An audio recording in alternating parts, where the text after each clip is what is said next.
Welcome back to Government Issue, and I'm Troy. In this particular video, I would like to share with you, my subscribers and viewers, why I begin to get into the gun field or to become a Second Amendment advocate. Well, first of all, it's in the Constitution, right? And I want folks to understand the Constitution doesn't give you rights. The Constitution protects your rights. And as a black man, right, me growing up in New York City, I had no awareness of that. Wasn't taught anything about the Constitution, right? It's just what it was, right? I grew up in the inner city, grew up amongst a lot of ignorant people, a lot of violence, things of that nature, right? And and in New York City, we know how the gun laws are today. They're literally denying you your right to defend your life by denying you your right to be able to purchase firearms freely. It's literally impossible. You can probably land on the moon and come back, the average citizen, before you'll be able to buy a gun in New York City. Hopefully, in the future, that'll change at some point in time. I didn't grow up in a home with any kind of firearms, nothing, right? And I had the ambition to want to get into ownership once I became 21, due to the fact that I wanted to pursue a law enforcement career. Not only that, I also wanted to go into the military after 9/11 happened. I had, recently graduated, and, that situation happened, and I was like, yo, I want to go, right? And I didn't get a chance to go, let's just say that. But I knew I wanted to be in some field of law enforcement even at that time. So when I turned 21, I was no longer living in New York. I was living in a state where the gun laws weren't as stringent as New York's is. They were strict, but they weren't like denying me the right. And I got into the security field and started to do security, and then wanted to get into the armed security field. So I had to go through a lot of hurdles and ups and downs. You have to first, what did they have me do? I believe I had to take a written exam. Then I had to go to a shooting range, qualify with a NRA instructor, and after that, I had to bring the application then to the local police department, have the chief of police sign off on it, then go to the attorney general office, have the attorney general sign off on it, and then come back a month later, and then they will issue you your license to carry. And that was a license to carry for work purpose only. So that wasn't even for, all unlawful purposes. It was just only when you're going to work, and that's the only time you can carry. So my first weapon that I owned was a P89 Ruger. And the reason why I chose that particular weapon out of any weapon to own was because I heard it in a hip hop song. I'm being honest here, right? I heard 50 Cent say it in a hip hop song, and I believe the verse went as P89 Ruger, push shots soar through it. If you survive, you can tell what bullets done to you. And when I heard that back then, I was like, yo, I gotta get a P89 Ruger. And it was a 9mm. It was a huge clunky gun. And it was one of the old P89 9mm Rugers. This gun was huge. And I would then go to the range, right? But again, in the state that I was living in, you needed to qualify, right? Every 4 years, you need to qualify. You needed to meet a certain score. I forget what the score was. And I met the score, and I would go to the range, and I would, practice, get proficient. But initially, I was out of my element because, again, growing up in New York, there's a lot of crime, there's a lot of murders, there's a lot of people shooting people, and it was always the bad people that was killing people, and it was never the good people that was, retaliating against someone trying to kill them because citizens in New York, in the city, couldn't get any, access to any firearms legally. And so now here I am living in a completely different state. I'm working armed security, and it drove me to get into this. This is more than just a hobby for me. Some people call it a hobby and call me a gun hobbyist or something like that because I have several guns. But to me, it's not a hobby. It's about self-preservation. And once I purchased my first weapon, it gave you the feeling of independence. And I compared it to purchasing your first vehicle. When you get the keys to your first car, you're no longer borrowing your parents' car. Now you can go wherever you want. You can pick up whoever you want. You can stay out as long. It was similar to that, and it opened me up to so many different people and experiences to have, and it led me down to then joining the NRA and things of that nature, and just being pro-gun and realizing that this is a fundamental right that a lot of black people don't really exercise. We exercise the right to carry illegally most of the time in our communities, and that normally gets us in trouble, jams us up, and gets us the felonies on our records before we even 21 most of the time. And even after the case, you get the felony records when you're an adult. And my thing, I always said to myself, like, well, why don't we just exercise our Second Amendment right like everyone else do, but do it the way that it needs to be done legally? In each state, it varies. And I wanted to be a proponent of that. I wanted to be somebody that did that. I wanted to do the right things the right way. And that's what I've done this entire time. And but at the same time, to be honest, I was scared shit out my life. I remember the first time when I did open carry, and I moved to another state, which allowed me to open carry, and gave me a LTC or whatever, a permit to to be able to carry in the open. And it wasn't a work purpose only permit. It was whenever you want to carry, you carry, open or concealed. I was scared for my life. A black man carrying a gun, not concealed, out in the open. And I thought that I would get a reaction from people that weren't favorable. I thought that law enforcement would accost me, give me a hard time, single me out, or worse come to worse, right? There'd be a misunderstanding and they'll shoot me because they think that I'm some type of thug or something of that nature. Or, people can be prejudiced. People can assume that you're one way when you're not. And I didn't have any of those experiences. People looked, but then again, people look at anyone that carries unconcealed most of the time, depending on what state you live in. And if you're in a state that allows it, then maybe not so much. But I couldn't help but notice the race element played a part in it. It does play a part in it, right? Because a cop told me that law enforcement is not used to seeing black people exercising their Second Amendment rights in a similar fashion that whites do. I've always seen whites, riding in the back of the pickup truck, with the shotgun and, the handgun on their waist. And, it's just what it is. You just associate that with them just doing what we couldn't do.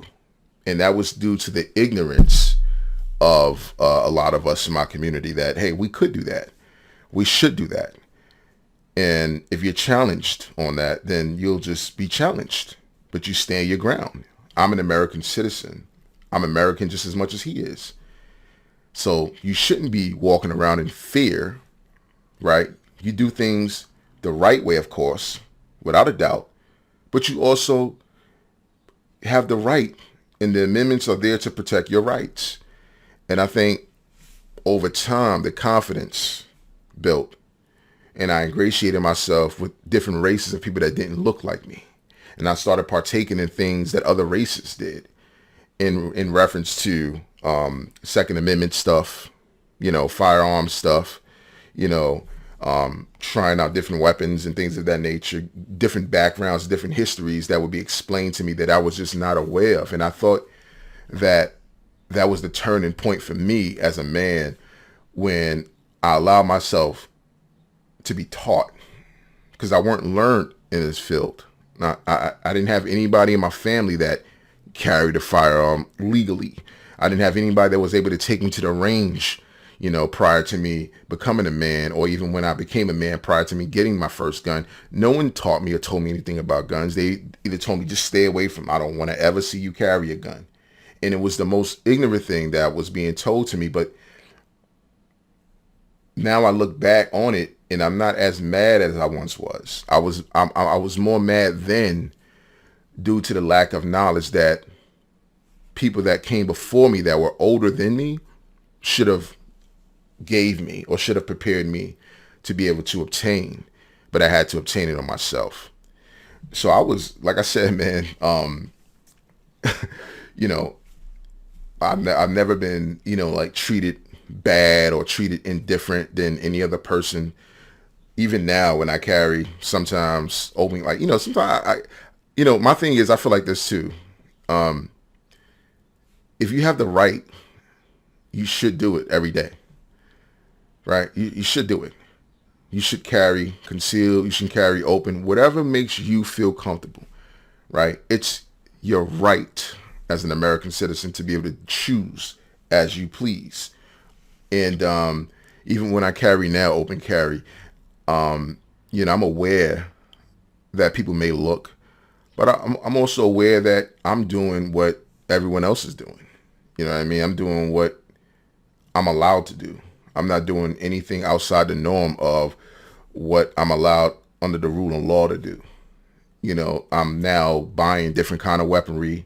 I'm looking to get another rifle. I'm looking to get a pump shotgun in a couple of weeks.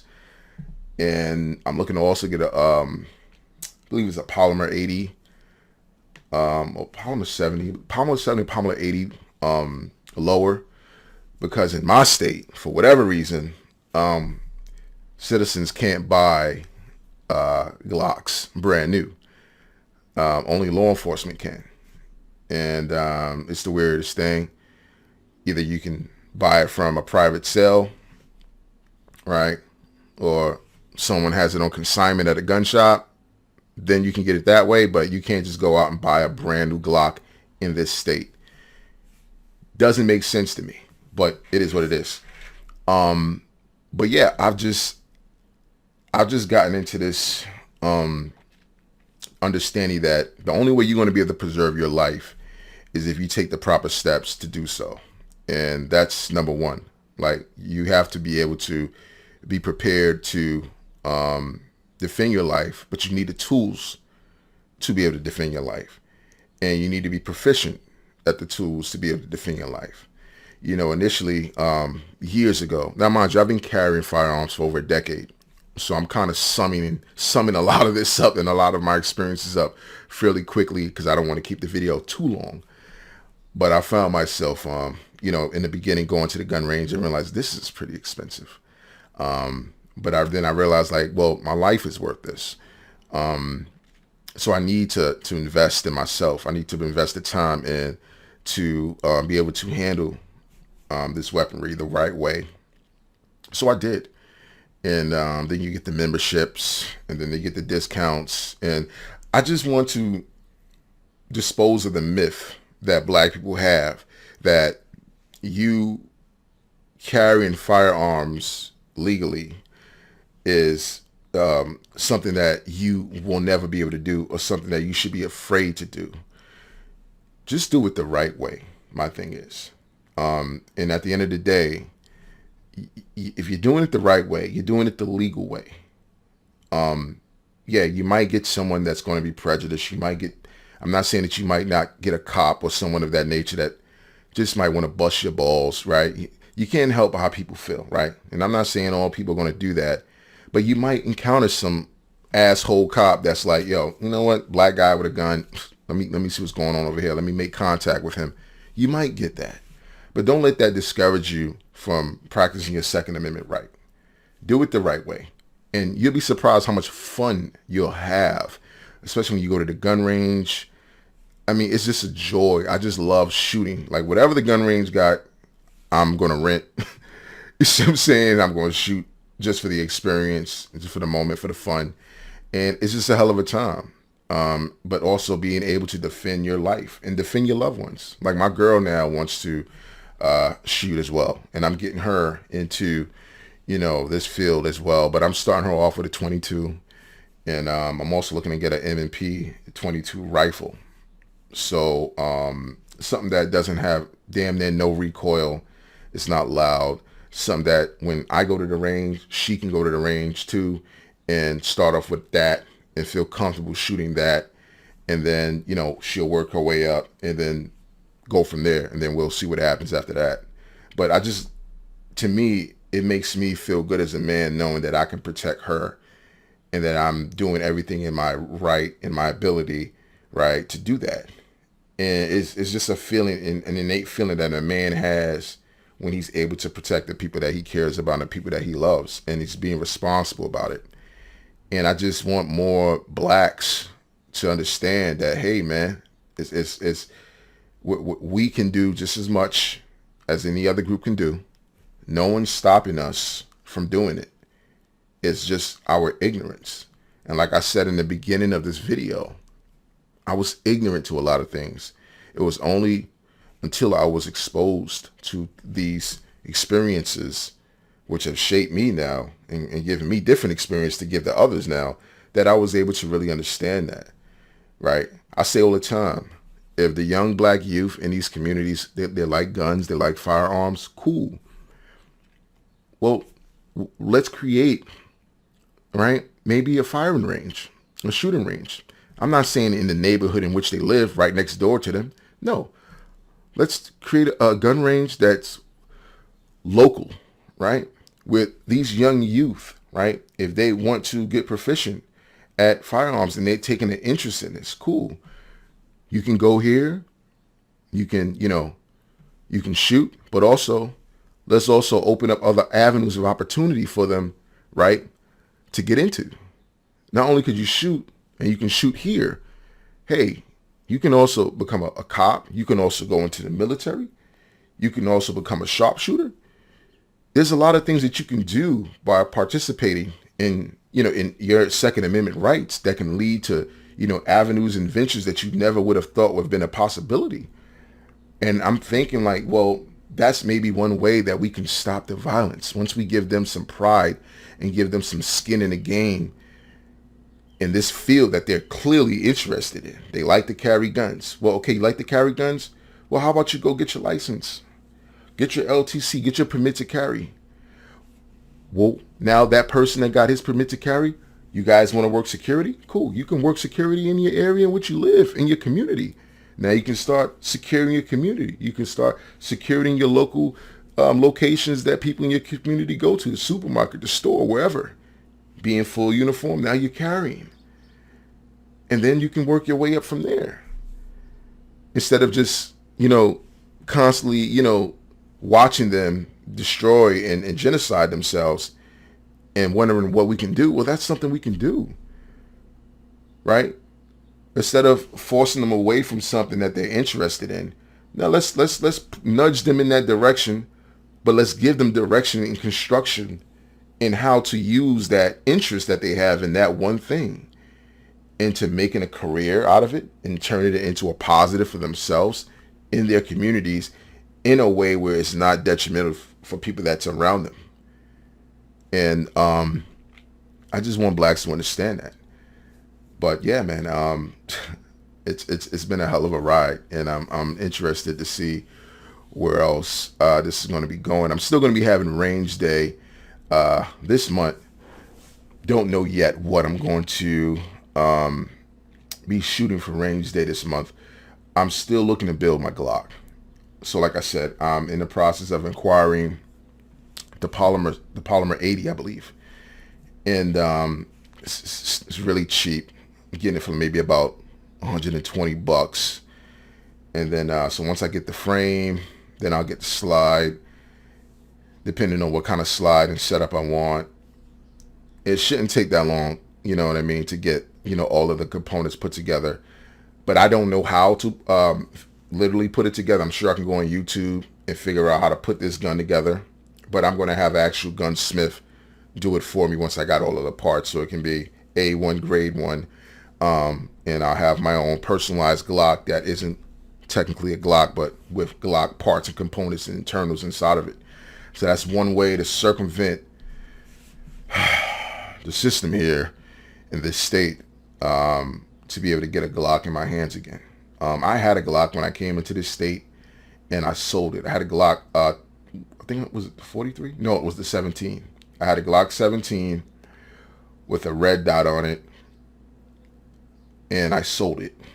And that was one of the biggest things, because I came in ignorant to the issue here in this state, and it wasn't. I think it's more political between Glock, right, and the Attorney General of this state. So due to that being what it is, I was unaware of it when I came into this state. I didn't know that there was a beef between the AG and Glock as the company. I didn't know that they were like literally beefing. Like, you can buy whatever gun you want in other guns, but you just can't buy a Glock for whatever reason. I didn't know. So I sold my Glock when I got here with the intention to get like maybe a Gen 4, a Gen 5, 17 or 23. And it was like, nah, you can't. You can only get this on consignment. I'm like, what? So now I got to look for somebody that's selling something. I'm like, nah. So I kind of blew that. So hopefully this one that I'm creating now, once I start creating, I create it. I'm going to keep this one for a long time as a memento to that hurdle that I'm going to obviously leap. But guys, I'm Troy. This is Government Issue. Please feel free to subscribe to the channel. Leave a comment below. Let me know what were your experiences as far as what made you get into this particular field, as far as your Second Amendment rights and you exercising those rights. What do you carry? What was your first firearm? Until next time, peace.